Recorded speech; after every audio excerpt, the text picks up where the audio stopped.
Good morning, this is Dave from Supertech Electronics. Today we're removing the unit out of a 2020 Land Cruiser Prado. What the tools you'll need are a 10mm socket and a spudger.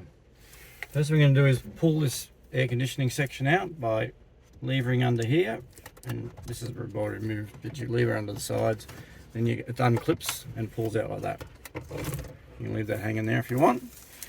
Next, there's 4 10mm bolts underneath here that you've got to undo, which again we've already undone, so there's 2 at the back and 2 sort of towards the front. And then to pull it out, you just grab the unit, pull, lean it forward slightly and unhook all the connectors. They're all clipped in there with push down buttons and things.